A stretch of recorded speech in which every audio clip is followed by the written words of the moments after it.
ریحان آج پھر دیر سے گھر آیا تھا۔ امی پریشان تھیں۔ اسے دیکھتے ہی پوچھنے لگیں، کیوں دیر ہوئی؟ اس نے تھکے ہوئے لہجے میں بتایا، کام زیادہ تھا اس لیے دیر ہو گئی۔ امی مطمئن ہو کر سو گئیں، جبکہ اس کی بیوی کھانا گرم کرنے لگی۔ بچے سو چکے تھے۔ صبح امی نے نماز قرآن پاک پڑھنے کے بعد بچوں کی تیاری اور ناشتے میں بہو کی مدد کی اور ریحان کا پوچھنے لگیں، جو ابھی تک سویا ہوا تھا۔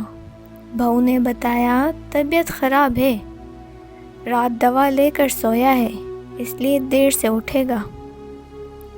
کافی دیر بعد ریحان اٹھا اور موٹر سائیکل لے کر گھر سے نکل گیا۔ امی کو پتہ چلا کہ ناشتے کے بغیر گیا ہے تو پریشان ہو گئیں۔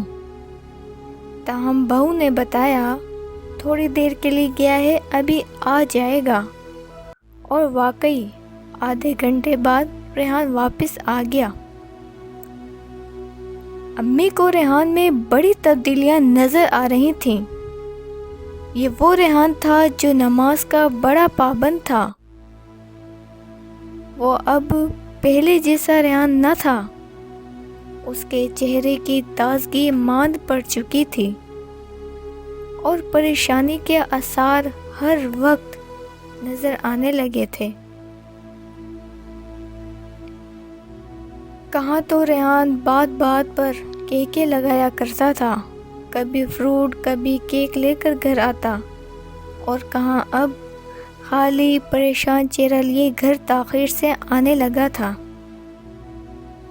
امی نے کئی بار پوچھا، مگر ہر بار ٹال جاتا اور کام کی زیادتی کا بہانہ بنا کر انہیں اطمینان دلانے کی کوششیں کرتا۔ مگر امی کا دل کہتا کہ کوئی بات تو ضرور ہے۔ ایک رات ریحان گھر نہ آیا تو سبھی پریشان ہو گئے۔ ساری رات ریحان کی بیوی اور ماں نے پریشانی میں گزاری۔ فون کرتے تو موبائل آف ملتا۔ صبح ہوئی تو امی نے دوسرے بیٹے دانیال کو بلایا اور ریحان کی بابت پوچھا۔ دانیال نے جو کچھ بتایا اسے سن کر تو امی کو اپنے پاؤں سے زمین نکلتی محسوس ہوئی۔ ریحان نے 18 ماہ سے دکان کا کرایہ نہیں دیا تھا، اور مالک دکان نے 2 لاکھ ایڈوانس پیسوں میں سے کرایہ کاٹ کر اسے فارغ کر دیا تھا۔ سوچنے والی بات تو یہ تھی کہ ریحان 18 ماہ سے کیا کر رہا تھا جو کرایہ تک ادا نہ کر سکا۔ امی اور بابی کی پریشانی دیکھ کر دانیال ریحان کی تلاش میں نکلا اور دوپہر کو اسے ساتھ لے کر گھر آ گیا۔ ریحان کا چہرہ اترا ہوا اور نظریں جھکی ہوئی تھیں۔ دانیال نے جو کچھ بتایا وہ سب گھر والوں کے لیے ناقابل یقین تھا۔ ریحان جوا کھیلتا تھا اور ایک بڑی رقم جوئے میں ہارنے کی وجہ سے کرایہ ادا نہ کر سکا اور اب بے روزگار بیٹھا تھا۔ اچانک افتاد پڑنے سے سبھی پریشان تھے کہ دروازے پر دستک ہوئی۔ دانیال نے دروازہ کھولا تو ایک آدمی ریحان سے اپنا 80,000 کا قرض لینے آیا تھا۔ دانیال نے کہا، ریحان گھر پر نہیں ہے۔ دوبارہ آنے کا کہہ کر اسے چلتا کرنے کی کوشش کی، مگر وہ جانے کو تیار ہی نہیں تھا۔ وہ ریحان کی اب دکان بھی نہیں رہی، مالک نے واپس لے لی ہے، وہ ہمارا قرضہ کیسے ادا کرے گا؟ مجھے اپنے پیسے چاہیے۔ اچھا شام کو آنا، پھر بات کریں گے، دانیال نے نرمی سے کہا۔ تو وہ چلا گیا، ورنہ تو گلی میں شور شرابے کا خدشہ پیدا ہونے کا امکان صاف صاف نظر آ رہا تھا۔ ابھی تھوڑی سی دیر گزری ہوگی کہ ایک اور آدمی نے دستک دی۔ ریحان چارپائی پر پریشان لیٹا ہوا تھا۔ بیوی نے دروازہ کھول کر پوچھا تو آنے والے نے کہا، ریحان صاحب کو کہہ دینا سلیم آیا تھا، جس سے انہوں نے 50,000 کی فریج لی تھی۔ روزگار قرضوں تلے دبا ہوا بیٹھا تھا۔ دانیال نے بتایا کئی ماہ سے یہ سلسلہ جاری تھا۔ میچوں پر شرطیں لگاتا تھا۔ ایک دفعہ رات کے وقت مجھے پتہ چلا، جب شرط ہارنے پر اسے 1,00,000 کے عوض لوگ مرنے مارنے پر اتر آئے تھے، تو میں نے بدنامی کے ڈر سے کسی سے ادھار لے کر اسے بچایا تھا اور سمجھایا تھا کہ یہ کام نہ کرے، مگر لگتا ہے اس نے یہ کام نہیں چھوڑا۔ نتیجہ آپ کے سامنے ہے۔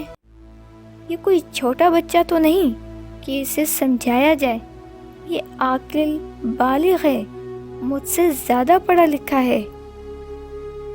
بیٹا 1 کے 100 بنانے کے چکروں میں اس کا یہ حال ہوا ہے۔ اب فاقے کرے گا تو عقل ٹھکانے آ جائے گا۔ امی نے ہاں بھرتے ہوئے کہا۔ اتنے میں ریحان کے بچے اسکول سے آ گئے۔ آہا، آج ابو گھر پر ہیں؟ ننھی نیلم پکاری۔ تایا ابو بھی آئے ہیں؟ ننھا سلمان چہکا۔ بچے خوش خوش گھر میں آئے تھے، مگر سب کی پریشانی چہرے دیکھ کر پریشان ہو کر بولے، کیا ہوا امی؟ کیا ہوا دادو؟ کچھ بھی تو نہیں، امی نے آنسو پونچھتے ہوئے کہا۔ امی کے 2 بیٹے اور 1 بیٹی تھی۔ سب اپنے اپنے گھر بار والے تھے۔ میاں کا چند سال پہلے انتقال ہوا تھا۔ امی کبھی ریحان کے پاس اور کبھی دانیال کے پاس رہتی تھیں۔ دونوں کے گھر ایک ہی محلے میں تھے۔ دونوں کے بچے اپنی دادی سے بہت پیار کرتے تھے، اور انہوں نے بھی کبھی انہیں پریشان اور اداس نہیں دیکھا تھا۔ انہیں روتے دیکھ کر وہ بھی پریشان ہو گئے۔ امی ریحان والی دکان اس کے دوست آفتاب نے لے لی ہے۔ دانیال نے دوسرے دن آ کر امی کو بتایا تو امی کی پریشانی میں مزید اضافہ ہو گیا۔ ریحان کی دکان کارنر پر ایسی جگہ واقع تھی جہاں آمد و رفت زیادہ ہونے کی وجہ سے رش کافی رہتا تھا۔ اس طرح اس کی دکان خوب چلی ہوئی تھی، جو اس کی بے وقوفی کی وجہ سے ہاتھ سے جاتی رہی تھی۔ ریحان نے امی کو بتایا کہ سب سے پہلے آفتاب نے ہی اسے مائل کیا تھا کہ میچوں پر شرط لگاتے ہیں، جیتنے کی صورت میں لاکھوں کمائیں گے، اور لاکھوں کمائے بھی، مگر ہوس اتنی بڑی کہ ہر وقت اسی کے بارے میں سوچتا رہتا، یہاں تک کہ قرض لے کر جوا کھیلا، مگر جوا کسی کا نہ ہوا۔ اس مشغلے نے اس کی خوب بدنامی کرائی اور پیسے کا محتاج کر دیا۔ آج جو کھیلنے کی ترغیب دینے والا اس کی دکان پر براجمان تھا، اور وہ ایک بے روزگار انسان جس کی سمجھ میں کچھ نہیں آتا کیا کرے۔ امی جو اپنے سب فرائض سے سبکدوش ہونے کے بعد سکھ چین کی زندگی بسر کرنے کا سوچ رہی تھیں، بے حد پریشان تھیں۔ ان کی راتوں کی نیند اڑ گئی تھی۔ چھوٹے چھوٹے بچے کیسے کھائیں گے، کیسے پڑھیں گے؟ کاش برے کام کرنے سے پہلے انسان ان کے برے نتائج پر بھی غور کیا کرے، مگر آنکھوں پر جب ہوس و ہرس کی چربی چڑھ جاتی ہے تو کوئی رشتہ دکھائی نہیں دیتا۔ بیچاری امی ریحان کے غم میں گھلی جا رہی تھیں۔ ریحان نے سبزی کی ریڑھی لگا لی ہے، دانیال نے امی کو بتایا تو انہیں بے حد دکھ ہوا، مگر سکون کا سانس بھی لیا۔ اس میں حق حلال کی روزی بچوں کو کھلانے کا جذبہ تو پیدا ہوا۔ ابھی بچے چھوٹے تھے، انہیں معلوم نہیں تھا کہ ان کا باپ نے کیا کیا ہے، ورنہ تو ریحان کی بڑی بڑی گیموں کی دھوم پوری مارکیٹ میں تھی، جو اس کے بھائی بہن اور امی کے لیے باعث شرم تھی۔ ان کو اس معاشرے کا سامنا کرنا تھا جو یہ کہتا تھا کہ ان کا بیٹا جواری ہے، ان کا بھائی جواری ہے، مگر معاشرہ یہ نہیں بتاتا کہ اس کو اس حال میں کس نے اور کیسے پہنچایا۔